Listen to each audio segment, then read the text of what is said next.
Bueno, son las 12:20, como comentábamos recién, para hablar también del tema deuda y qué está pasando en los distintos bloques del país.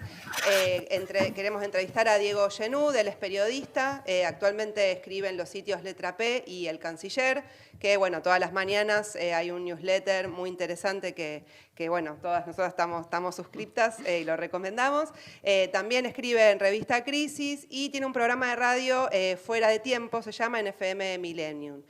Publicó el libro Masa, la biografía no autorizada, y en Twitter es otro periodista. Hola Diego Genud, acá Jessica Calcaño te saluda, ¿nos escuchás bien? Jessica, ¿cómo andas? Hola. Sí, yo les escucho bien. Buenísimo. Bueno, muchísimas gracias por la comunicación, en primer lugar, y por disponer de este tiempo. Queríamos empezar preguntándote con esto de que se está acercando el plazo del 8 de mayo por el tema de la reestructuración de la deuda, que igual ya están hablando del 22, varios. Primero queríamos preguntarte más tu opinión sobre la oferta que hizo el gobierno a los acreedores. Sí, las estaba escuchando. Obviamente hay distintas maneras de pensarlo.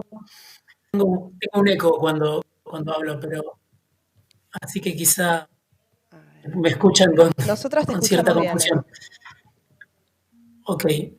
Eh, Creo que efectivamente, si uno lo compara con lo que hoy están cotizando los bonos, es una propuesta la que está haciendo el gobierno más que aceptable, ¿no?, para los acreedores. Después, si uno ve lo que se publica día a día en los medios, donde a mi criterio está un poco sobre representada la postura de los acreedores externos en los medios, pareciera que no se le está ofreciendo nada, ¿no?, que se está intentando así brutal.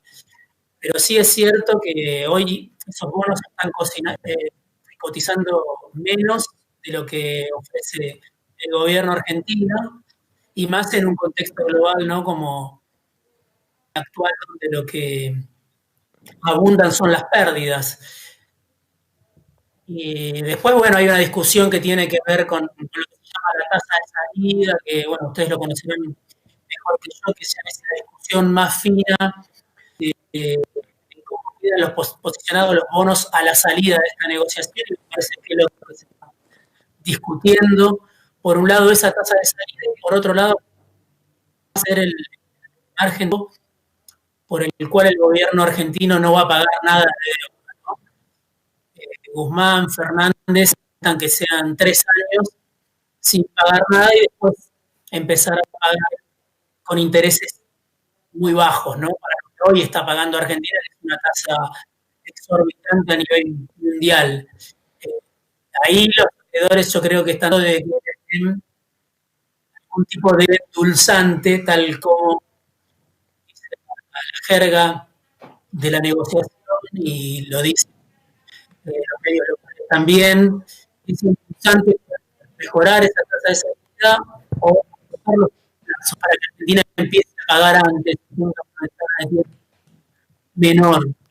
Diego, discúlpame. Sí, coincido que hay Discúlpame, no, te interrumpo un segundo. tanto en Argentina. No sé si, Diego, ¿me escuchás?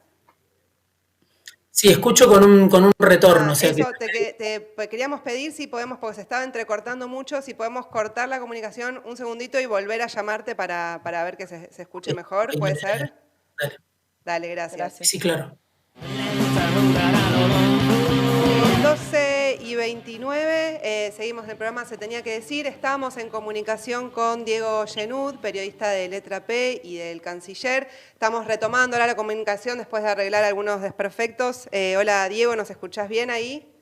Sí, yo los escucho bien. No sé qué se alcanzó a escuchar de lo que sí, pude decir. No, eso te iba a decir. O sea, yo hasta donde llegué a escuchar, mejor es que le habíamos preguntado a Diego sobre qué opinión tenía de la propuesta del gobierno a los acreedores privados.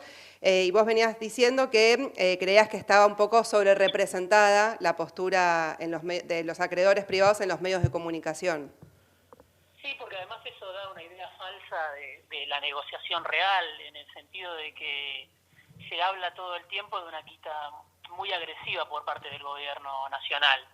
obviamente comparado con la deuda que el gobierno tiene, es una quita importante, sobre todo en lo que tiene que ver con los intereses, pero comparado con el estado real de esos bonos es hasta generosa, ¿no? Esa es la ambigüedad de esta situación.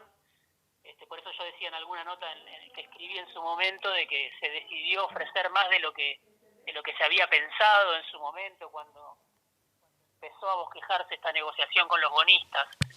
A mi criterio es una oferta más generosa de lo que se había pensado, o lo que había pensado Guzmán en su momento, ¿no? Claro. Y también quería aprovechar para preguntarte, porque bueno, ayer estuvo en Olivos la reunión con la CGT y distintas cámaras empresarias, y también estuvo el apoyo de 23 de los 24 gobernadores con una solicitada apoyando esta propuesta del gobierno a los acreedores. ¿Qué valor tiene para el gobierno de Alberto Fernández que haya conseguido estos apoyos? Creo que es un valor simbólico importante, sobre todo por ahí el de los gobernadores, algún sector del empresariado que está apoyando, pero que creo que es minoritario el sector del empresariado que está apoyando, ¿no? Algunos dirigentes de la UIA más cercanos al gobierno, algún sector de los bancos muy minoritario también, y obviamente empresarios ligados a los laboratorios, gente más afín al gobierno está respaldando.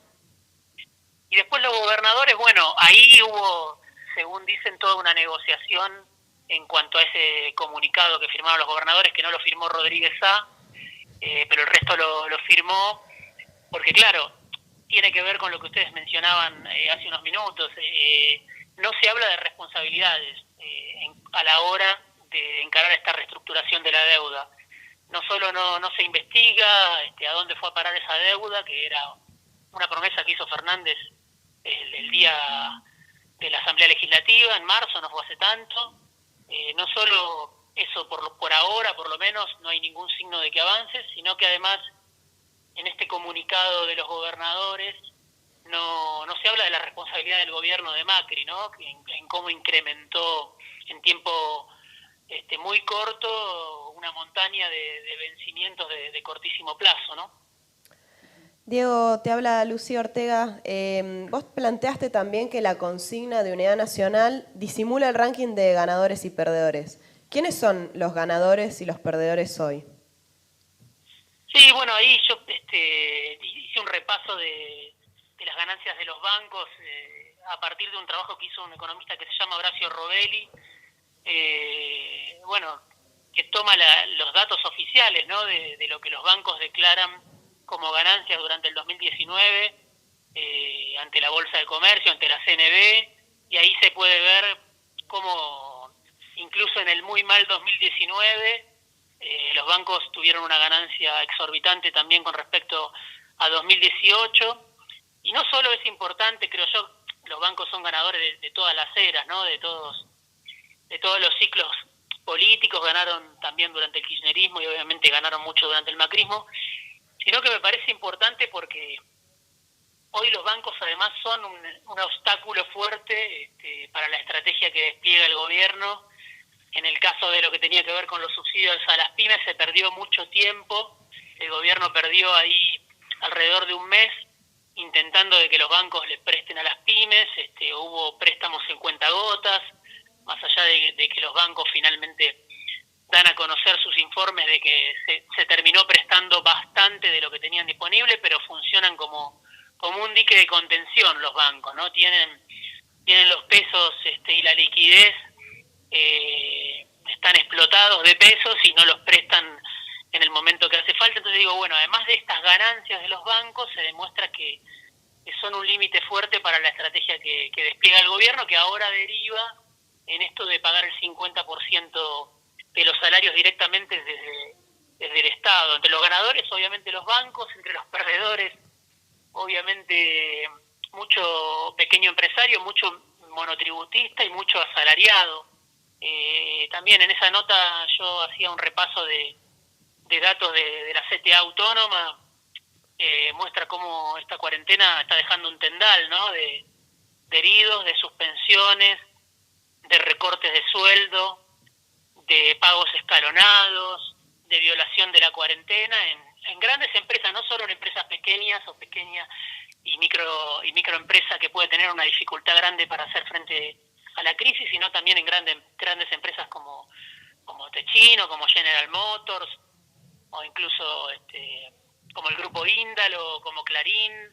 En esas empresas también se está viendo hoy el pago escalonado de sueldo, el recorte de sueldo, y me parece que es llamativo y preocupante, sobre todo teniendo en cuenta que ahora el gobierno paga la mitad de los sueldos, ¿no? Y que la CGT acuerde con la UIA, con el aval del gobierno, recortes del 25%, cuando el 50% del salario lo pone el Estado, quiere decir que las empresas no están poniendo casi nada en este momento para el pago de sueldos, ¿no? De las grandes empresas me refiero. Claro. ¿Y por qué pensás que el gobierno de Fernández no quiere tocar a los bancos? No escucho bien, perdón. ¿Por qué pensás que el gobierno de Fernández no quiere tocar a los bancos? Bueno, ahí creo que hay una discusión, o eso explican dentro del gobierno, pero supongo que hay varios factores. El principal diría, bueno, depende de la voluntad de Alberto Fernández, ¿no? Que es finalmente el que conduce el gobierno. Después, adentro del gobierno uno ve distintas posturas y uno habla con la gente del Banco Central, como yo he hablado en los últimos días, las últimas semanas. Tienen una postura que casi no se diferencia de la del sector privado, el Banco Central, Miguel Pese, ¿no? Sí. Es una defensa muy fuerte de los bancos, presentando estos argumentos que yo decía, diciendo que los bancos se están prestando, de que hay bancos grandes del sector privado que prestaron todo lo que tenían para prestar. O sea que la mejor defensa del sector privado la hacen desde el Banco Central. Ajá. Y después, bueno, obviamente está el fantasma, ¿no?, de que pueda haber algún tipo de inestabilidad en los bancos, ¿no? Pese a que, como decíamos, tienen grandes ganancias y tienen una gran liquidez, en sectores del gobierno existe esa idea de que puede haber algún tipo de inestabilidad en el sector financiero, y que eso puede complicar mucho la gobernabilidad, ¿no? Si de repente los bancos ven acotado su margen de ganancia, que, insisto con esto, según sus propios números, es muy grande en un mar de perdedores, ¿no? Claro, ahí vos recordabas también en una de las últimas editoriales donde tratabas el tema de los bancos, ese legado de Néstor Kirchner de que le daba la orden, digamos, en su gobierno de que había que cuidar la relación con los bancos, la calle y el conurbano.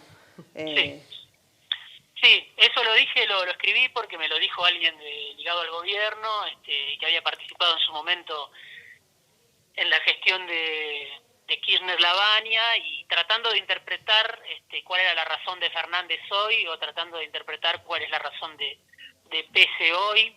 Pero obviamente yo considero que se está haciendo muy permisivo. También hubo otro dato importante que tenía que ver con cuando el gobierno bajó la tasa de las LELIQ y redujo un poco el margen de ganancia de los bancos con las LELIQ, de manera automática los bancos, el sector financiero, bajó muchísimo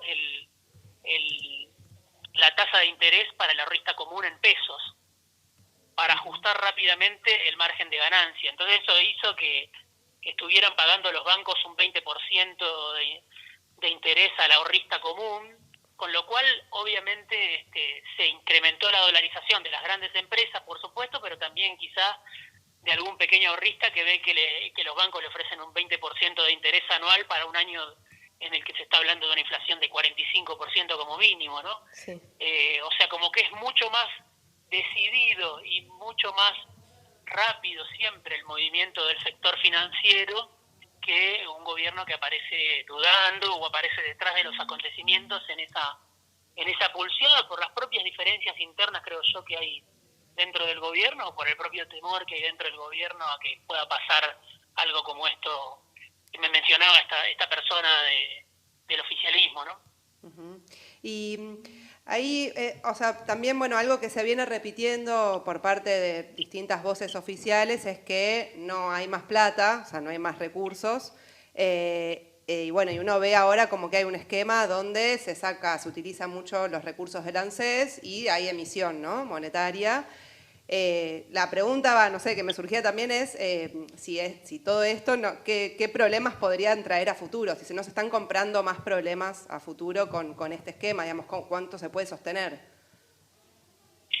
Me parece sí, que ahí también hay una discusión de cómo financiar porque, digamos, hay que ver hasta cuándo dura la cuarentena estricta, ¿no? Eso es parte de la discusión, pero después, obviamente, volver a la normalidad no va a ser sencillo y el gobierno va a seguir o está obligado o es probable que tenga que continuar con el pago de salarios del sector privado, gran parte de los salarios del sector privado durante un buen tiempo, continuar con el pago del IFE. Y entonces, claro, la discusión es si se va a una emisión, si se consigue con una reforma impositiva ambiciosa, que yo no la veo hoy, de cobrarle más a los que más tienen, no aparece. Eso en todo caso está este proyecto de las grandes fortunas, pero que ayer Fernández lo repitió, es por única vez. Entonces, para una emergencia que se prolonga en el tiempo no aparecen fuentes de financiamiento, ¿no? Está esta idea de Guzmán de apostar a un mercado de deuda en pesos, ofreciéndole bonos a los bancos, que yo no sé si eso puede funcionar o no puede funcionar, y está obviamente la posibilidad de cobrarle a los grandes ganadores que podrían ser las concesionarias de peaje, las eléctricas, las gasíferas, los bancos, los que ganaron mucho durante los años de Macri, que eso no aparece hoy tampoco, por lo menos en el horizonte del gobierno. Así que es una situación muy delicada y obviamente esta cuarentena, como lo dicen algunos analistas del Círculo Rojo, ya avanza en una reforma laboral de hecho, y entonces uno ve que va a ser muy difícil recuperar al salario de acá en adelante, ¿no? O sea, que la consigna de la CGT es cuidar los puestos de trabajo y aceptar reducciones de sueldo. Entonces, digo, de este proceso de cuarentena, mi temor, mi preocupación es que se salga con el salario muy deprimido, ¿no? Avalado por el gobierno. Entonces uno dice, bueno, si el gobierno quiere dinamizar el mercado interno, lo puede hacer con salarios que perdieron lo que perdieron durante los años de Macri y que ahora vuelven a perder en este contexto obviamente de emergencia que no es creado por el gobierno, pero que es regulado de alguna manera por el gobierno, ¿no? Esta cuestión de los ganadores y los perdedores.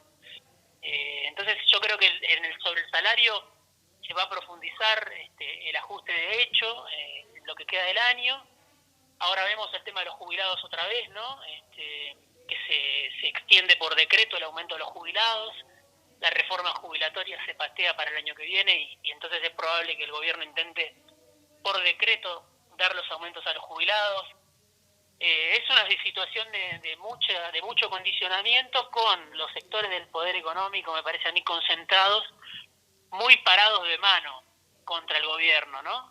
Con una actitud muy decidida, desde los grandes medios de comunicación y desde empresas como Techin, que es emblemática, pero se pueden nombrar otras, también el caso de los bancos. Entonces veo un gobierno que más allá del discurso de la unidad nacional, es desautorizado en los hechos muchas veces desde el poder económico y desde los voceros mediáticos del poder económico también, ¿no? Claro. Frente a eso no sé qué claridad tiene el gobierno, qué margen de maniobra tiene el gobierno para avanzar con reformas de otro tipo, un poco más audaces, como para equilibrar un poco más la balanza en este contexto tan complicado. Claro, bueno, y ya que mencionaste lo de la unidad nacional recién, y para ir cerrando, como que se ve por un lado que hay cierta unidad nacional, por ejemplo, en el caso de la deuda, el apoyo a los gobernadores, un sector de las cámaras empresarias, la CGT, pero también estuvo lo de los cacerolazos por la situación de las cárceles la semana pasada, que de alguna manera mostró nuevamente una grieta. Entonces me surgía la duda para ver cuál era tu visión también de quién gana con los cacerolazos, tanto dentro como fuera del gobierno. Sí, obviamente ganan los sectores más conservadores adentro y afuera del gobierno. En el gobierno y la oposición, por decirlo de alguna manera, queda complicado Fernández, queda complicado en ese sentido también el sector del kirchnerismo, está al lado de Fernández y obviamente ganan adhesión o ganan representación o ganan por lo menos eco mediático las posturas de Massa, de Bernie dentro del gobierno, y fuera del gobierno las de Patricia Bullrich, por ejemplo. Me parece que claramente es todo parte de una gimnasia de protesta, digo yo, opositora, ¿no? Fuerte, de sectores conservadores que buscan ponerle un límite más al gobierno de Fernández en esta situación de emergencia, ¿no? Primero fueron lo de los sueldos de los políticos, ahora tiene que ver con la situación de los presos, más allá de caso por caso de arbitrariedades que pueda haber, de si salió un represor de la ESMA o si salió un violador, más allá de eso, detrás de eso yo creo que hay montado en un disgusto social de sectores de que están cansados de la cuarentena o que son muy opositores al gobierno. Hay también un montaje de los sectores más duros de la oposición que van horagando la autoridad de Fernández, me parece. Y eso en el caso de Massa o de Bernie, ¿cómo lo ves en relación a Fernández? O sea, ¿cómo está esa relación a partir de esos temas? Yo creo que en el gobierno se pensó que lo de Massa podía ser funcional, incluso lo de Bernie podía ser funcional a una estrategia del gobierno, decir, bueno, en la diversidad que es el frente de todos, esto me parece que se pensó en la Casa Rosada, en Olivo, sobre todo, en la diversidad que hay dentro del frente de todos, está Massa también con sus planteos muy legítimos, entre comillas, y pensando que eso podía desactivar el descontento dirigido al gobierno, ¿no? A la cabeza del Ejecutivo, al presidente, sobre todo. Y me parece que no pasó eso. En todo caso, Massa en todo caso podrá sufrir menos esos ataques, poniéndose al frente del juicio político a los jueces que dejaron salir algún tipo de detenidos, o acompañándose él con las víctimas de delitos violentos. Podrá él en todo caso preservarse, pero evidentemente el cacerolazo fue muy fuerte, sobre todo en Capital Federal, en algunos grandes centros urbanos, y muy direccionado contra el gobierno, pero en el gobierno se pensaba que eso podía ser parte de una estrategia, de mostrar cierta amplitud y hasta cierta contradicción, utilizar esa contradicción que se manifiesta dentro del gobierno, entre distintos sectores, como para desactivar ese enojo o ese malestar contra Fernández, y claramente vieron que no funcionó. Por eso Fernández se pone ahora al frente o rechaza, como la semana pasada salió después Lozardo, la ministra, a desautorizar un poco a su segundo Mena y a plantear un discurso un poco más duro, más estricto, ¿no? El gobierno lo pensaba utilizar así, me parece, y falló en esa estrategia, o durmió, o ese es el balance que hoy están haciendo. Está bien, bueno, muchísimas gracias, Diego, por tu tiempo y por la entrevista. Y ahora sí, una última, es ¿por qué elegiste la frase el día está perdido para terminar los newsletters? No, fue algo que se me ocurrió cuando empecé a trabajar en el Canciller y me di cuenta que me tenía que levantar muy temprano. Al principio fue algo que se me ocurrió. Ya llevamos vamos para los 3 años del Canciller ya con los newsletters, así que somos uno de los pioneros. Sí. Ahora se popularizaron bastante. Pero era eso, terminaba muy muy agotado a las 10 de la mañana, un rato antes de las 10 de la mañana ya estaba extenuado, Claro. sobre todo porque es un trabajo que hago solo y digamos es una lectura muy muy rápida de mucho material, es como un intento de hacer una especie de curaduría de lo que circula, pero el tema es que lo hago a una velocidad muy importante que me deja limado muchas veces cuando termino. Entonces, por eso era un chiste a las 10 de la mañana ya no quiero más. Claro, acá ya terminó tu día, o sea, hiciste exacto, todo el informe. Como si fuera un sereno, ¿no? De fábrica, que termina esa hora, pero bueno, después algunos fueron tomando también la frase para otras acepciones y ahora algunos dicen que el año está perdido, ¿no? Sí. por la pandemia y por la crisis. Sí, varios ya quieren que termine. Sí, era un motivo muy mío, muy personal de que terminaba muy cansado a las 10 de la mañana. Bueno, Diego, muchísimas gracias. Esperamos poder volver a tener alguna otra conversación sobre otros temas. Un beso. Bueno, Te mando un beso. otro para vos.